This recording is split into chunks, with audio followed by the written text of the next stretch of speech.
येने ऋतः प्रवर्तन्ते प्राणिनः स्वेषु कर्मसु तं वन्दे परमात्मानं स्वात्मानं सर्वदेहिनं। नमो नवघनश्याम कामकामितदेहिने कमलाकामसौदाम कामकामितदेहिने। यद विद्याविलासेन भूतभौतिकसृष्टयः तं नौमि परमात्मानं सच्चिदानंद विग्रहम्।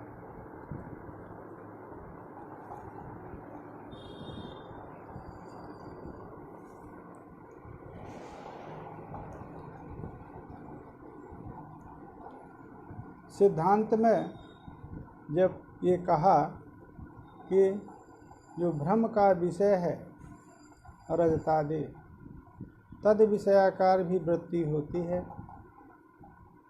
उसमें पूर्व पक्षी ने प्रश्न किया कि विषमवादी प्रवृत्ति जनकत्वाद ज्ञान जो है भ्रमात्मक ज्ञान तो अभिमत है। दो प्रकार की प्रवृत्ति होती है, संवादी प्रवृत्ति, विषमवादी प्रवृत्ति। उभयविध प्रवृत्ति का जनक ज्ञान होता है। संवादी प्रवृत्ति का जनक यथार्थक ज्ञान, विषमवादी प्रवृत्ति का जनक अयथार्थक ज्ञान। अयथार्थक ज्ञान तो है, परंतु अयथार्थक ज्ञान का पूर्ववर्ती कोई विषय नहीं है। ये पूर्व पक्षी का प्रश्न था, क्योंकि पूर्ववर्ती जो सुक्ति है वो सुक्ति अवयव में रजत उत्पन्न नहीं हो सकता है। रजत की उत्पत्ति रजत अवयवों से होगी, सुक्ति के अवयवों से नहीं हो सकती है। सुक्ति से अवयव से सुक्ति ही उत्पन्न होगी।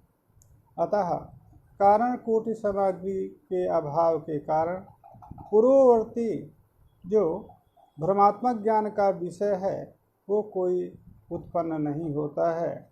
उसके लिए ग्रंथकार कह रहे हैं कि लौकिक सामग्री प्रातिभाषिक रजोदोत्पादिका नहीं। जो लोक सिद्ध सामग्री है वो लोक सिद्ध सामग्री से, जिसको आप अवयवों को अवयव का आरंभक कहते हैं, तो वो अन्यत्र हो, परंतु प्रातिभाषिक स्थल में जो विषय है न वो लोक व्यवहार अर्ह है और न तो लौकिक सामग्री से जन्य है। जो लोक व्यवहार के अर्ह रजतादि हैं उनको आप ये कह सकते हैं कि रजत अवयव से उत्पन्न है अपने सिद्धांतों में। हमारे यहाँ तो विवर्तवाद है, अतात्विक परिणाम है। अतः वो जो रजत है वो भी ब्रह्म प्रमा से बाधित है, जो व्यवहारिक रजत है। व्यवहारिक प्रातिभाषिक का केवल इतना भेद है, उभयविध जो पदार्थ हैं, प्रातिभाषिक हो या व्यवहारिक हो, दोनों अतात्विक परिणाम हैं, ब्रह्म के विवर्त हैं। परंतु एक ब्रह्म प्रमा अतिरिक्त प्रमा से बाधित है, जिसको हम प्रातिभाषिक कहते हैं। ब्रह्म प्रमा अतिरिक्त प्रमा सुक्ति विषयणी प्रमा, उससे बाधित होने का उसको प्रतिभाषिक कहते हैं। अथवा प्रतिभास काल मात्र स्थिति यस्य सा प्रातिभाषिक है। प्रतिभास काल मात्र में, भ्रम काल मात्र में स्थिति होती है वो प्रातिभाषिक है। व्यवहारिक जो है ब्रह्म प्रमा, व्यवहार रहते सती ब्रह्म प्रमा अतिरिक्त प्रमा बाध्य। व्यवहार के अर्ह होते हुए ब्रह्म प्रमा अतिरिक्त प्रमा से अबाधित है, वो व्यवहारिक है। हमारे यहाँ तो उभयविध जो है वो विवर्त है, परंतु तुमको भी ये स्वीकार करना होगा। जिस कारण कूट सामग्री की चर्चा आप कर रहे हैं वो कारण कूट सामग्री व्यवहारिक के लिए ही आप स्वीकार करिए, प्रातिभाषिक के लिए स्वीकार नहीं करना चाहिए। तो कैसे उत्पन्न हुआ वो रजत, उस रजत की उत्पत्ति का प्रकार बता रहे हैं। क्योंकि प्रातिभाषिक रजत लौकिक सामग्री से जन्य नहीं है, क्योंकि विलक्षणा ही सामग्री है। वो विलक्षण सामग्री यया सामग्र्या प्रातिभाषिकम रजतम जायते सविलक्षणा सामग्री का, जिससे प्रातिभाषिक रजत की उत्पत्ति होती है, ऐसी वो विलक्षण सामग्री कौन है जिस सामग्री से, जिस कारणकूट सामग्री से उस विलक्षण रजत की उत्पत्ति होती है। उसी को लिख रहे हैं। तथा ही काचादि दोष दूषित लोचनस्य पुरोवर्ती द्रव्य संयोगात् इदमाकारा चाकचिक्याकारा काचित अंतःकरण वृत्ति उदेते। काचादि दोषाः तैः दोषैः दूषितस्य लोचनस्य। काचादि जो नेत्र दोष हैं, उन दोषों से दूषित लोचन का, नेत्र का पूर्ववर्ती द्रव्य के साथ जब संयोग होता है, तब उस इंद्रिय प्रणाली के माध्यम से अंतःकरण का परिणाम उस विषय देश तक होता है। तो उस अंतःकरण का परिणाम इदमाकार, इदम पूर्ववर्त्याकार, तथा उस पूर्ववर्ती में जो चाकचिक्य है वो चाकचिक्याकार। इस प्रकार की कोई विलक्षण अंतःकरण का की वृत्ति, अंतःकरण का परिणाम होता है। अंतःकरण का परिणाम इदमाकार और चाकचिक्याकार। अब वो जो अंतःकरण की परिणामात्मिका वृत्ति है, तस्यांचा वृत्तौ, उस वृत्ति में जो इदमावच्छिन्न चैतन्य विषय चैतन्य है, उस विषय चैतन्य का प्रतिबिंबन होता है।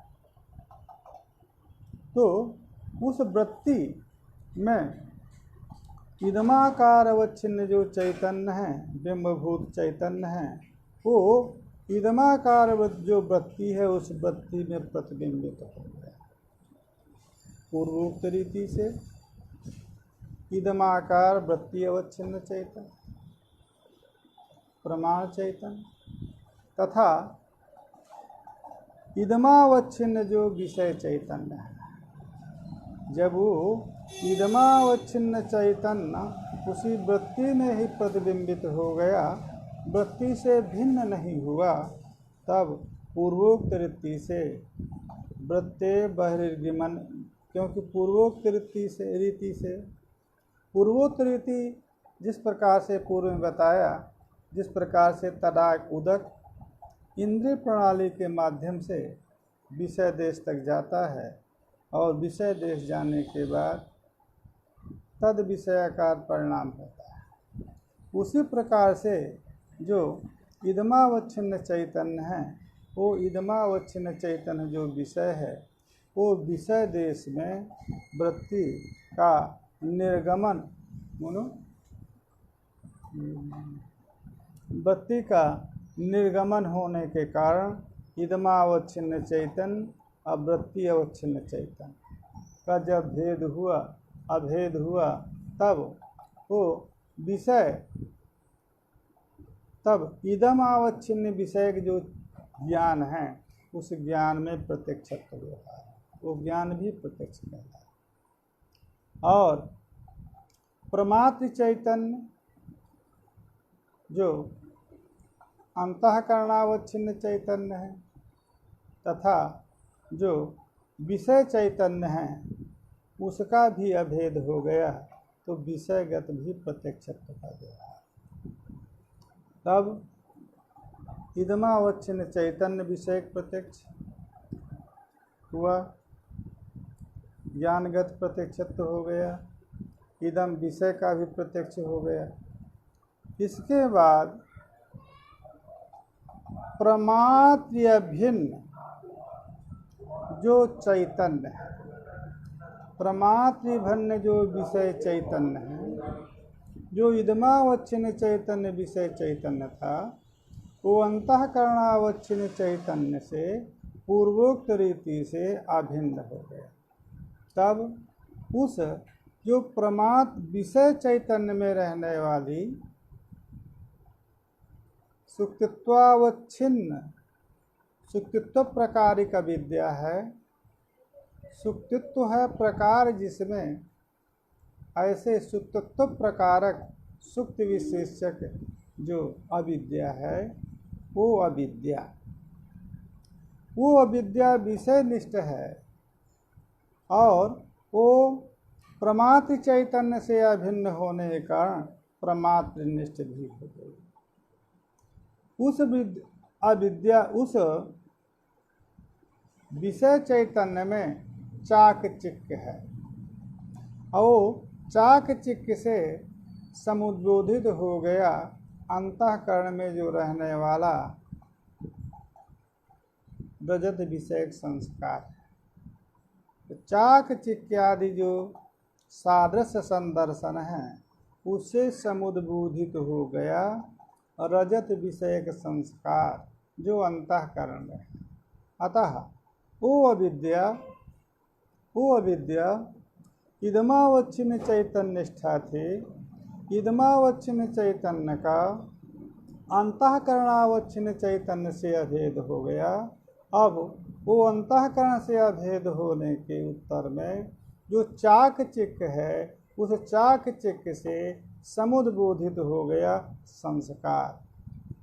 कौन? रजत विषय के संस्कार। और रजत विषय संस्कार ही स्मृति और संस्कार उद्बोध स्मृति है। तो वो रजत विषय का जो स्मरण है उस स्मरण की भी सहचरी हो गई। कहा चाहे तो चाकचिक्य संस्कार तो संस्कार की सहचरी हो गई। अब काचादि दोष समवहिता, काचादि दोष जो इंद्रिय का दोष है उस दोष से समवहित जो रजत रूप अर्थ है। तो काचादि दोष समवहिता, और काचादि दोष समवहित भी है क्योंकि काचादि दोष जो नेत्र का है उस नेत्र की प्रणाली से ही अंतःकरण का परिणाम हुआ है। तो काचादि दोष से समोहित उस इदमावच्छिन्न चैतन्य विषयक यदवा सुक्तित्वावच्छिन्न चैतन्य विषय इदम निष्ठ जो सुक्तित्वावच्छिन्न चैतन्य विषयक जो अविद्या है उसका रजत रूप अर्थ के आकार में परिणाम हुआ। एक दूसरा परिणाम रजत ज्ञानाभास के आकार में परिणाम हुआ, अतः वो रजत का परिणाम हुआ। तीसरा भी परिणाम यहाँ पर कहना होगा क्योंकि इदम और जो रजत है इस इदम और रजत का जो संसर्ग है वो संसर्ग भी नहीं है। अतः वो जो अतात्विक संसर्ग है उस संसर्ग के रूप में भी परिणाम कहना होगा।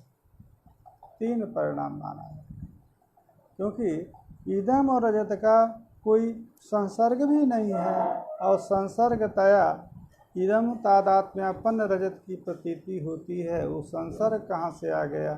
इदम के साथ तो रजत का कोई संसर्ग है नहीं। उसके लिए उस संसर्ग जो तादात्म्य है वो तादात्म्य के रूप में भी परिणाम कहना होगा। इस प्रकार से जो अतात्विक रजत है वो अतात्विक रजत का इस प्रकार से परिणाम कहना होगा। परिणाम क्या चीज़ है? देखिए, परिणाम और विवर्त ये दोनों कार्य की संज्ञा है। कार्यमेव परिणामः कार्यमेव विवर्तः। विवर्त और कार्य दोनों, विवर्त और परिणाम दोनों कार्य की संज्ञा है। किस समय पर कार्य को परिणाम कहा जाएगा? तब उसको लिखा उपादान समसत्ता कार्यापत्ति। जिस उपादान कारण के समसत्ता कार्य होगा उस उपादान के प्रति वो परिणाम कहलाएगा। यहाँ पर जो अविद्या है, जो सुक्तित्वावच्छिन्न इदमावच्छिन्न चैतन्य स्तुत्वावच्छिन्न प्रकार जो अविद्या है, वो अविद्या का ये जो रजत है ये परिणाम है। क्यों? यावत काल सुक्तित्वावच्छिन्न अविद्या है तावत काल ही रजत विषय ज्ञान और इदम से रजत का संसर्ग प्रतीत होता है। इसलिए तीनों अविद्या के परिणाम हैं। क्योंकि वेदांत मत में अविद्या को भी उपादान माना है और अधिष्ठानतया विद्याधिष्ठानतया चैतन्य को भी विवर्तोपादान माना है। दोनों की उपादानता श्रुति बोधित है। यतो इमानि भूतानि जायन्ते येन जातानि जीवन्ते यत्र संविशन्ति, इस श्रुति से आत्म तत्व चैतन्य की उपादानता बोधित है। मायांतु प्रकृतिम विद्यात् मायनंतु महेश्वरम, इस श्रुति के द्वारा एवंच पूर्व रूप ईयते जो बताया पूर्व में, इंद्रो माया प्रति पूर्व रूप ईयते, तो यहाँ पर भी माया का परिणाम कहा गया। माया का भी परिणाम श्रुति बोधित है। माया की उपादानता भी श्रुति बोधित है। चैतन्य की भी उपादानता श्रुति बोधित है। उपादानता भिन्न भिन्न है। एक परिणामी उपादान है और एक विवर्तोपादान है। अविद्या का विषय के आकार में परिणाम होता है। यावत काल अविद्या है तावत काल परिणाममान जो कार्य है वो रहता है। अतः तद समसत्ताक है। अतः अविद्या का ये जो कार्य है ये परिणाम है। और विवर्तो नाम विषम सत्ता का कार्य कर। विवर्त कार्य की संज्ञा कब होगी? कार्य को विवर्त कब कहेंगे? जब विषम सत्ता, उपादान के विषम सत्ता जो कार्य है। कार्य यहाँ पर सुक्ति रजत है, इदम रजत का संसर्ग है, सुक्ति रजत विषय ज्ञान है। ये आत्मा के विवर्त है। क्यों? आत्मा त्रिकालाबाद सत्ताक है और ये त्रिकालाबाद सत्ताक नहीं है, अपितु सुक्ति ज्ञान से ही इनकी निवृत्ति है। अतः विषम सत्ताक जो उपादान जब आत्मा को लेंगे तब उस आत्मा रूप उपादान के विषम सत्ताक है। अतः उनके प्रति विवर्त है। उसी को आगे विवरण रूप में बता दिया कि प्रातिभाषिक रजत अविद्यापेक्षया परिणाम है। क्योंकि अविद्या समसत्ताक है और परिणाम, और चैतन्य अपेक्षया विवर्त है। इदमावच्छिन्न जो चैतन्य है वो इदमावच्छिन्न चैतन्य का बात नहीं है, अपितु इयम सुक्ति ये ज्ञान हो जाने के बाद इदमांश का सुक्ति के साथ अन्वय हो जाता है। इदमावच्छिन्न चैतन्य का बात नहीं। अतः इदमावच्छिन्न चैतन्य की अपेक्षा यह जो परिणाम है, यह जो कार्य है, ये विवर्त होगा। अविद्या परिणाम रूपम तद रजतम अविद्याभिसाने इदमावच्छिन्न चैतन्य वर्तते। कहा जब ये अविद्या का परिणाम कह दिया आपने, अविद्या इसका उपादान हो गया, तो ब्रह्म को आप विवर्तोपादान क्यों मानते हैं? कहा क्यों? कहा इसलिए ये तो आपके ही सिद्धांत में ऐसा प्रतीत हो रहा है। किसी भी सिद्धांत में जो समवायी कारण मानने वाले हैं उनके यहाँ द्विविध समवायी कारण नहीं है। जो उपादान मानने वाले हैं सांख्यादि, उनके यहाँ भिन्न उपादान नहीं है। आप भिन्न उपादान कह रहे हैं। कहा वस्तुतः उपादान भूत तो अविद्या ही है, परंतु चैतन्य जो है, जो ब्रह्म तत्व है, वो उपादान भूत अविद्या और उपादान भूत अविद्या के जो परिणाम हैं उसका अधिष्ठान होने के कारण उसमें उपादानत्व व्यवहार होता है।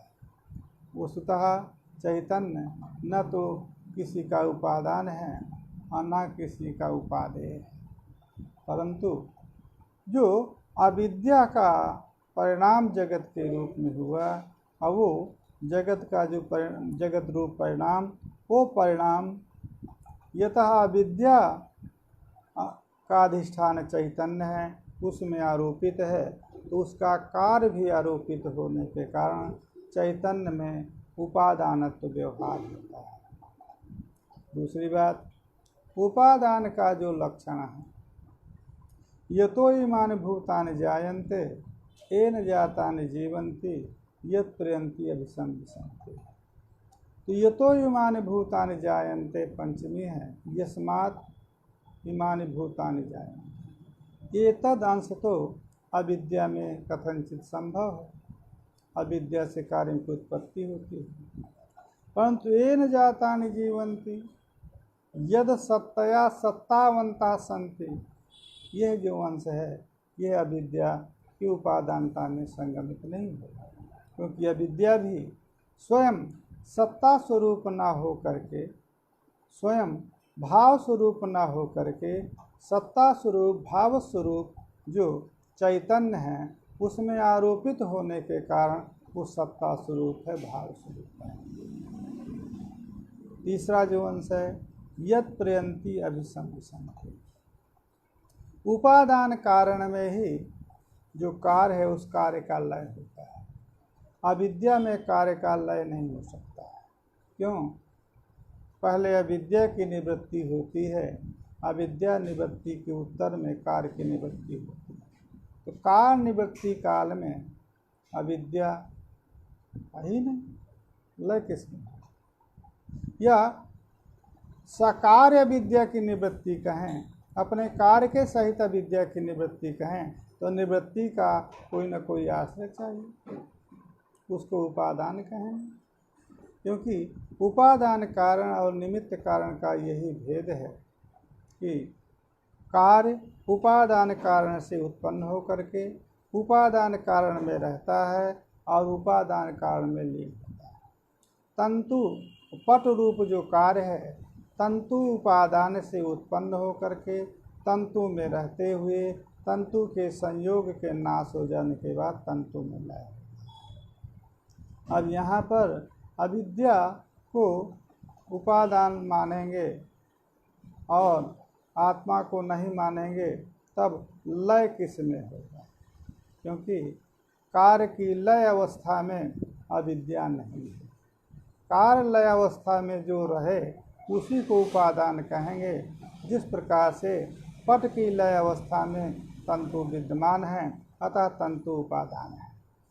परंतु अविद्या तो आत्मज्ञान से अविद्या की निवृत्ति हो गई, कार्य की निवृत्ति हो गई, तो लय स्थान जो है अविद्या नहीं हो सकती, अपितु अन्य ही कोई होगा जिसमें अविद्या आरोपित है। उसी को इन्होंने बताया है कि अविद्या परिणाम रूप जो तद रजत है, प्रातिभाषिक रजत है, तो अविद्या के अधिष्ठान भूत जो इदमावच्छिन्न चैतन्य है, उस इदमावच्छिन्न चैतन्य में विद्यमान है। क्यों? हमारे मत में जितना भी कार्य है वो कार्य सोपादान अविद्या अधिष्ठानाश्रितत्व नियमा। हमारे मत में जो भी कार्य है वो अपने उपादान भूत, अपना उपादान, कार्य का उपादान जो अविद्या, उसका जो अधिष्ठान आत्मा, तद आश्रित माना जाता है। इसी प्रकार से जो व्यवहारिक प्रपंच है वो व्यवहारिक प्रपंच अद्वय आत्म तत्व विषय का विद्या का परिणाम, शुद्ध चैतन्य विषय का विद्या का परिणाम। अतः उसका अधिष्ठान शुद्ध चैतन्य, क्योंकि अविद्या का जो अधिष्ठान है वो शुद्ध चैतन्य है। यहाँ पर इदमावच्छिन्न चैतन्य है जो प्रातिभाषिक पदार्थों के उपादान अविद्या का अधिष्ठान इदमावच्छिन्न चैतन्य है, तत्तदवच्छिन्न चैतन्य। परंतु जो व्यवहारिक कार्य है, व्यवहारिक कार्य का जो उपादान कारण विद्या, उस अविद्या का शुद्ध चैतन्य अधिष्ठान है।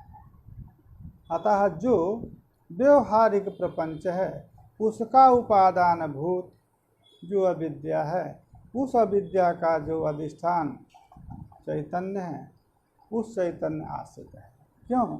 अधिष्ठान ज्ञान से ही कार्य की निवृत्ति होती है। तो यद यद अधिष्ठानत्वेन अभिमत है तत्तद चैतन्य के ज्ञान से कार्य की निवृत्ति। इदमावच्छिन्न चैतन्य प्रातिभाषिक स्थल में अधिष्ठान है। अतः इयम सुक्ति, इदमावच्छिन्न चैतन्य विषय के ज्ञान हो जाने के बाद अविद्या के कार्य की निवृत्ति हो। जो व्यवहारिक प्रपंच है वो व्यवहारिक प्रपंच आत्म साक्षात्कार से निवृत्त होता है। क्यों? जो अद्वय आत्म साक्षात्कार है वो अद्वय आत्म साक्षात्कार से ही अद्वय आत्म निष्ठ अविद्या की निवृत्ति होती है। अविद्या की निवृत्ति होने के बाद कार्य की निवृत्ति हो जाती है। सोपादान विद्या निष्ठा आश्रित नियमाति।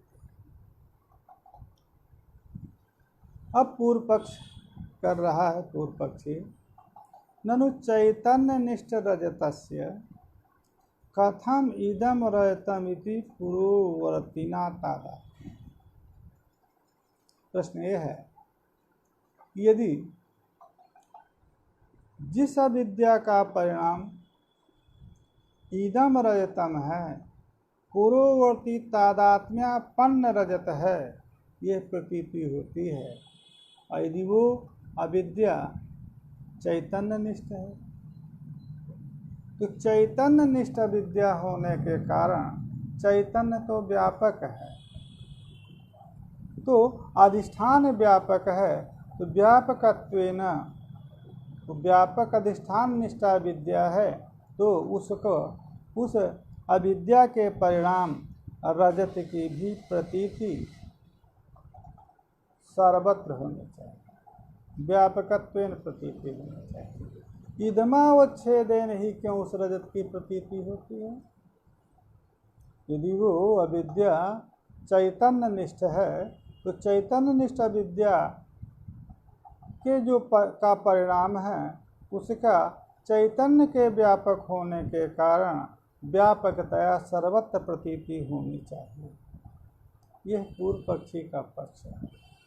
उसके उत्तर में बता रहे हैं कि आपके यहाँ आत्मा के जो 9 गुण हैं वो 9 गुण आत्मा को व्यापक आप भी मानते हैं, परंतु सुख दुख इच्छा द्वेष प्रेत धर्मादि ये जो आत्मा के विशेष गुण हैं वो सुखादि शरीर निष्ठत्वेन उपलब्ध क्यों है? उनके भी व्यापकतया प्रतीति होनी चाहिए। अहम सुखे, अहम जाने, ये शरीर निष्ठा अवच्छेदेन प्रतीति कैसे होती? यदि वो आत्मा व्यापक है तो उसके आत्मा के जो गुण हैं उनकी व्यापकतया प्रतीति होनी चाहिए। तो सुखादि की शरीर निष्ठत्वेन प्रतीति क्यों होती है? वहाँ आपको कहना होता है कि शरीरस्य सुखादि अधिकरणता वच्छेदकत्व, सुखादि का अधिकरण आत्मा है और उस सुखादि अधिकरण जो आत्मा है उस अधिकरणता, उसके में रहने वाली जो अधिकरणता है सुखादि का अधिकरण आत्मा, उस अधिकरण आत्मा की जो अधिकरणता है उस अधिकरणता का अवच्छेदक शरीर को माना जाता है। अतः जो अवच्छेदक है अधिकरण का, जो अधिकरणता का अवच्छेदक है, तद अवच्छिन्न अधिकरण में प्रतीति होती है। सुखादि का अधिकरण आत्मा है, परंतु अधिकरणता का अवच्छेदक शरीर है, अतः शरीरावच्छेदेन चैतन्य सुखादि की प्रतीति होती है। उसी प्रकार से चैतन्य मात्र, क्योंकि ये हमारे यहाँ सिद्धांत है, अविद्या चैतन्य को ही विषय करती है और चैतन्य में ही आरोपित होती है। आश्रय विषयणी चिदिरेव केवला, अविद्या का आश्रय भी चित्त है, अविद्या का अधिष्ठान विषय भी चित्त है। तो हमारे यहाँ चैतन्य ही अविद्या का आश्रय है, परंतु यदि उस आश्रयता का अवच्छेदक यदि इदम है तो इदमावच्छेदेन उस अविद्या के कार्य की प्रतीति होती है। तथा रजत मात्र से तथा चैतन्य मात्र से रजतम प्रति अधिष्ठानतया, चैतन्य मात्र रजत के प्रति अधिष्ठान है और इदमावच्छिन्न चैतन्यस्य तदस्थान अधिष्ठानतया, इदमावच्छिन्न चैतन्यस्य तद अधिष्ठानत्व, जो इदम है, इदम अवच्छिन्न चैतन्य जो विषय चैतन्य है, वो उसकी चैतन्य की अधिष्ठानता का अवच्छेदक है। इदमावच्छिन्न चैतन्य जो विषय चैतन्य हुआ, तो तद अधिष्ठानत्वेन, इदम अवच्छिन्न चैतन्य से तद अधिष्ठानत्वेन, चैतन्य ही रजत का के प्रति अधिष्ठान है, परंतु इदमावच्छिन्न चैतन्य से तद अधिष्ठानत्वेन, कैसे इदम अवच्छेदक हो गया, अतः इदमावच्छिन्न चैतन्य को हम अधिष्ठान मानते हैं। अधिष्ठानत्वेन इदमावच्छेदकतया ही रजत की प्रतीति होती है, पूर्ववर्ती संसर्ग प्रत्यय, प्रतीति के कारण पूर्ववर्ती संबंध प्रत्यय होता है।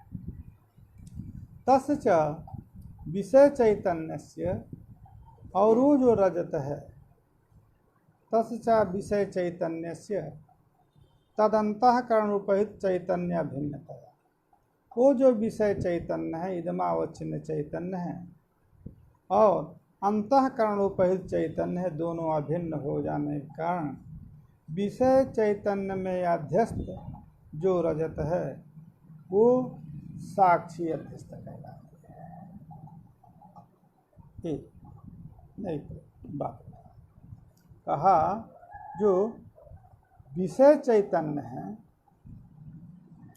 और अंतःकरण उपहित चैतन्य है, तो विषय चैतन्य इदमावच्छिन्न चैतन्य था, उस इदमावच्छिन्न चैतन्य से अभिन्न रजत भी हो गया, अतः वो दोनों विषय चैतन्य हो गए।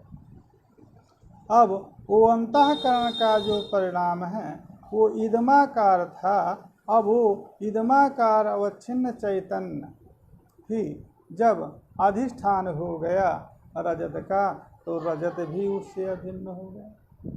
तो अंतःकरण के परिणाम जो वृत्ति है वो वृत्ति से अभिन्न इदमावच्छिन्न चैतन्य, और उस इदमावच्छिन्न चैतन्य में जो आरोपित जो रजत है वो भी उससे अभिन्न हो गया।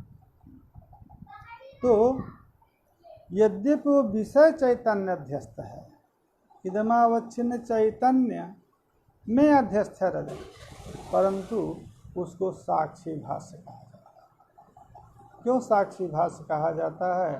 पूर्व उक्त रीति, पूर्वोक्त रीति से यह बताया कि जहाँ पर जिस विषय यद विषयक अंतःकरण के परिणाम में इंद्रियादि प्रमाण की अपेक्षा नहीं होती, उस विषय को साक्षी भाष्य कहा गया है।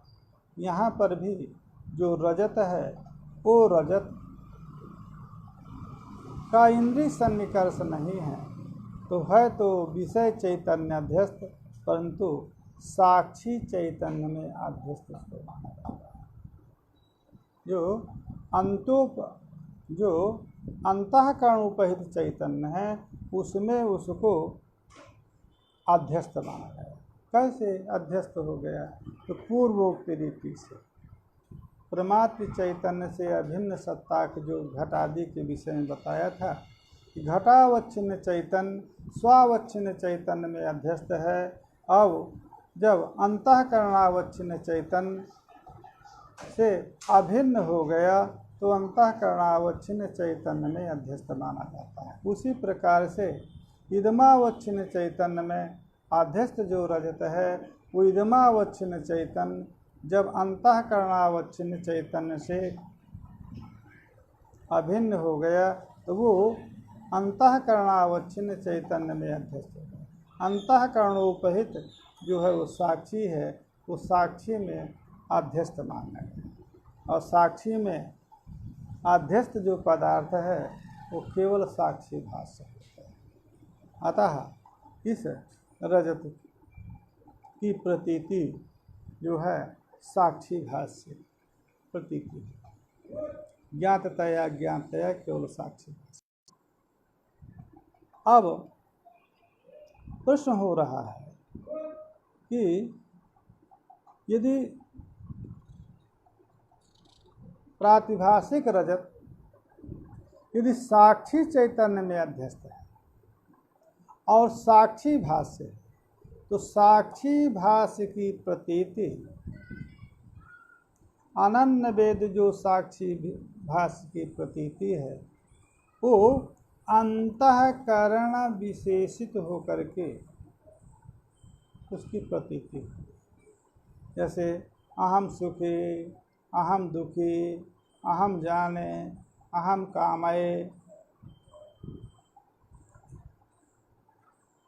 उसी प्रकार से यदि रजत भी साक्षी चैतन्य में अध्यस्त है होकर के साक्षी भाष्य है, तो जिस प्रकार से अहम सुखी यह प्रतीति होती है, उसी प्रकार से अहम रजतम नाम अहम रजतमान यह प्रत्यय होना चाहिए।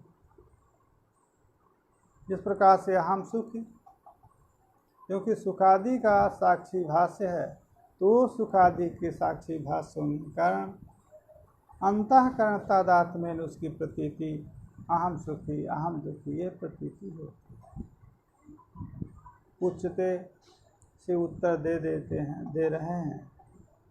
ये बताइए, सुखादियों की जो प्रतीति अहम सुखी अहम दुखी ये होती है, उसको आप ये मत समझिए कि अंतःकरणावच्छिन्न चैतन्य निष्ठ विद्या कार्य तत्व है। अहम सुखी अहम दुखी जो ये प्रतीति है, जो ज्ञान है, वो ज्ञान का प्रयोजक अंतःकरणावच्छिन्न चैतन्य निष्ठ अविद्या कार्यत्व प्रयुक्त नहीं है। इस प्रकार से यहाँ पर अंतःकरणावच्छिन्न चैतन्य निष्ठ विद्या हो गई, तद कार्य जो है इदम रजतम है। उसी प्रकार से यहाँ पर आप सोचना चाहते हैं का ये नहीं है, वो जो प्रतीति है वो प्रतीति का प्रयोजक अंतःकरणावच्छिन्न चैतन्य निष्ठा विद्या कार्यत्व नहीं। यद यद अंतःकरणावच्छिन्न चैतन्य निष्ठ अविद्या कार्यम तत्तद अंतःकरण विशेषित तस्य तस्य प्रत्यय, यह नियम नहीं, अपितु वो सुखादि भी घटादिवत शुद्ध चैतन्य में ही अध्यस्त है। सुखादि का अध्यास अंतःकरणावच्छिन्न चैतन्य में नहीं माना जाता।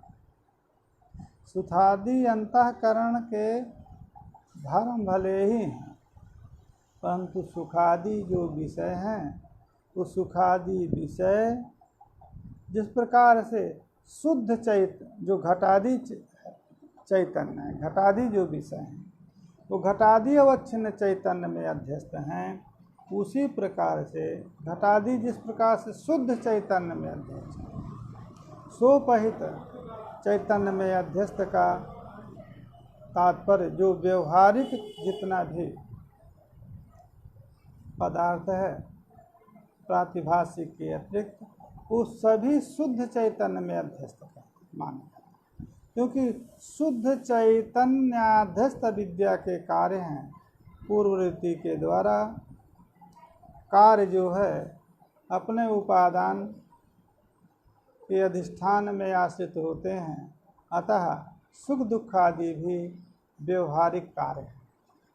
व्यवहारिक पदार्थों का शुद्ध चैतन्य में अधिष्ठान माना जाता है, अतः वहाँ पर जो अहम सुखी अहम दुखी प्रतीति होती है वो सुखा अंतःकरणावच्छिन्न चैतन्यनिष्ठ विद्या कार्य प्रयुक्तत्व नहीं होती, अपितु इसके लिए अहम सुखी अहम दुखी ये जो प्रतीति होती है, इस प्रतीति के नियामक इदम रहतम, इस प्रतीति का नियामक कुछ दूसरा है। क्या है नियामक, उसको बता रहे। यस यदाकार अनुभव वाहित संस्कार सहगत विद्या कार्यत्वम तस्य तदाकार अनुभव विषयत्वम, ये ही अनुगत नियामक है।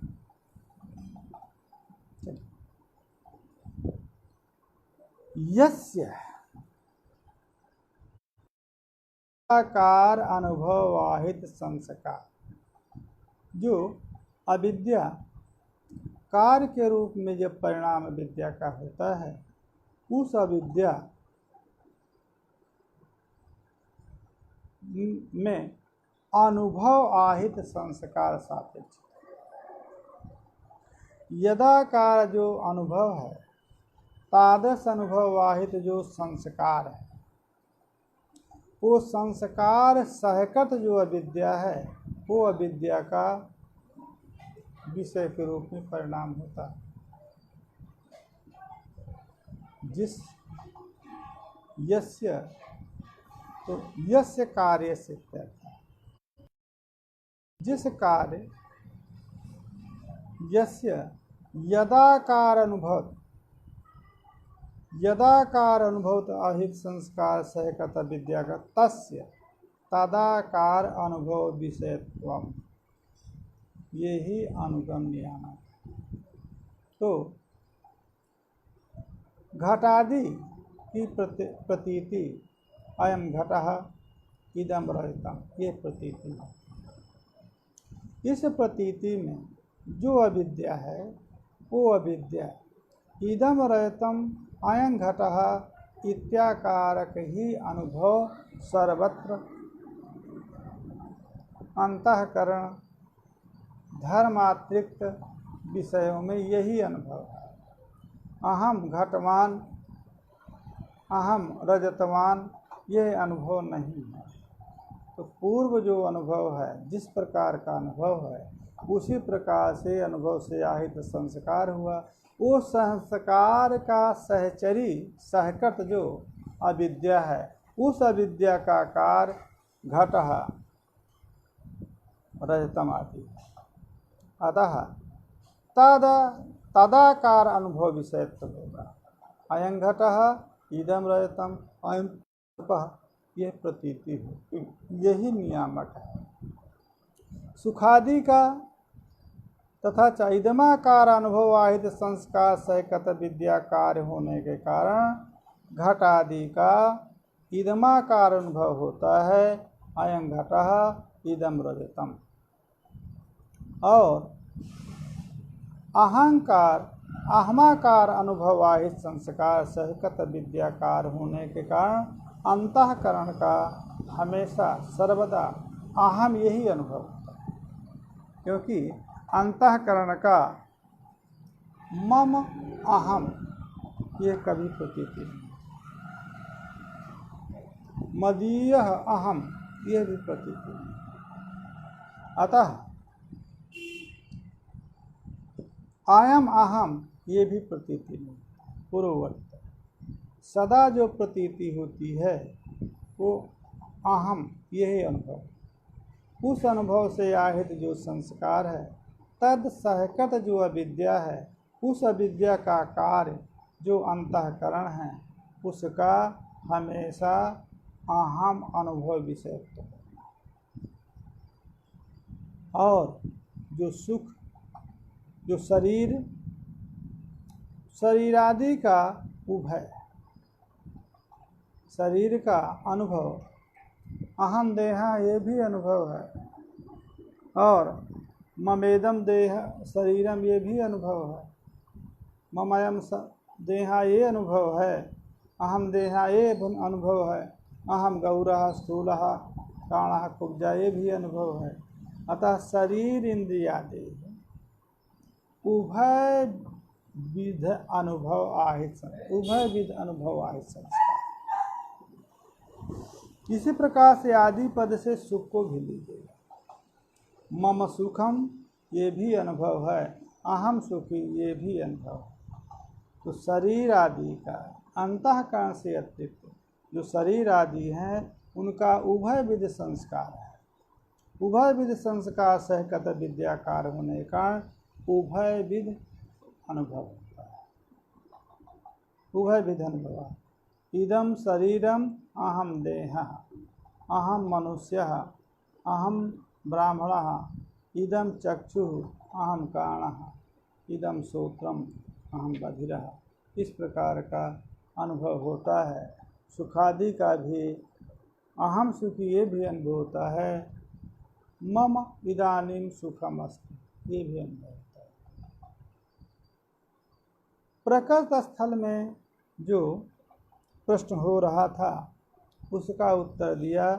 प्रकृति में जो प्रातिभाषिक रजत है वो प्रातिभाषिक रजत प्रमाद चैतन्य अभिन्न अवच्छिन्न चैतन्य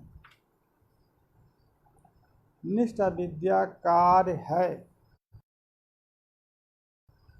प्रातिभाषिक रजत प्रमाद चैतन्य भिन्न जो इदमावच्छिन्न चैतन्य है, उस चैतन्य निष्ठ विद्या का कार्य है। अतः अंतःकरणावच्छिन्न चैतन्य में अध्यास है। फिर भी इदम रजतम जो सत्यस्थली इदमाकार जो अनुभव है, उस अनुभव संस्कार जन्य होने के कारण वो अनुभव संस्कार आहित, उस अनुभव आहित संस्कार जन्य, संस्कार जन्य उस अनुभव आहित संस्कार अविद्याजन्य होने के कारण इदमाकार अनुभव विषयता है। अहम रजतम इति अहंकार अनुभव विषयत्वम विषयता तो अनुसंधेय। अहम रजतम ये जो अहंकार अनुभव विषयता, इसका अनुसंधान करना चाहिए। क्यों? ये एतादृश न तो अहम रजतम इति अहंकार अनुभव विषयता न अनुसंधेय। ऐसा अनुसंधान नहीं सोचना चाहिए, क्योंकि इस रजत का 70 स्थलीय रजत अनुभव आहित संस्कार जन विद्या कार्य है। दूसरा पक्ष प्रश्न उठता है कि ननु एवं मिथ्या रजतस्य साक्षात साक्षी संबंधतया भान संभवे।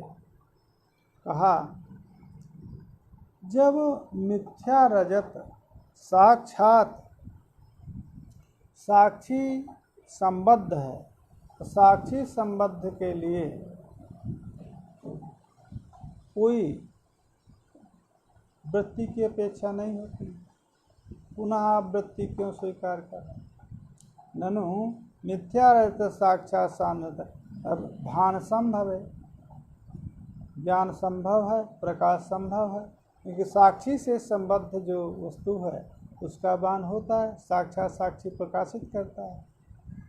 तब रजत गोचर ज्ञानाभास रूप जो अविद्या की वृत्ति है, रजत है विषय जिसका, ऐसा जो ज्ञानाभास है, तो भ्रमात्मक ज्ञान मानने की आवश्यकता क्या है? ये कहना चाहते।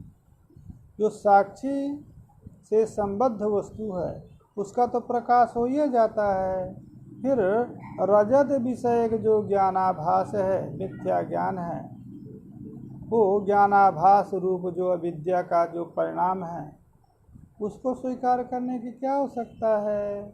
आपने कहा रजत के रूप में भी परिणाम हुआ और रजत ज्ञानाकार में भी परिणाम हुआ, मान लीजिए रजत के रूप में परिणाम, परंतु ज्ञानाकार में परिणाम मानने की आवश्यकता है नहीं, क्योंकि जब वो साक्षी संबद्ध होगा रजत तो साक्षी से भाषित तो हो जाएगा, उसके लिए कोई अलग से अब ज्ञान मानने की आवश्यकता नहीं है।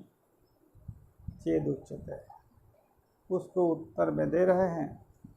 स्वगोचर वृत्ति उपहित चैतन्य भिन्न सत्ताकत्वाभावस्य विषय अपरोक्ष रूपतया रजतस्य अपरोक्ष सिद्धे तदभिगमा।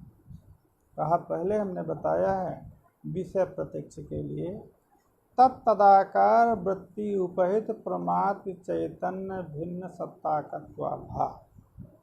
अब यदि रजत गोचर वृत्ति नहीं होगी, यदि रजताकार परिणाम रूप ज्ञान नहीं मानेंगे, अविद्या का मानेंगे, तो स्वगोचर वृत्ति, स्व माने रजत, तद गोचर जो वृत्ति है अब किसको मानेंगे? तब उस वृत्ति उपहित चैतन्य भिन्न सत्ताकत्वाभाव जो विषय अपरोक्ष के लिए है वो न होने के कारण रजत का अपरोक्ष नहीं होगा। अतः रजत का अपरोक्ष के लिए रजताकार परिणाम भी माना और रजत विषय ज्ञानाकार परिणाम भी अविद्या का माना, तद अभिगमात। अब यहाँ दूसरा प्रश्न है, परंतु समय समाप्त हो गया है। अब दो वृत्तियों के कारण दो ज्ञान की आपत्ति दे करके और अख्यातिवाद का उपस्थापन है और उसका समाधान है, परंतु समय यहाँ से प्रकरण भी भिन्न हो रहा है, प्रश्न और उत्तर, इसलिए यहीं पर विषय को आज का समाप्त करते हैं। कल से यहाँ से आगे। ओम नमो नमः। ओम शांति शांति।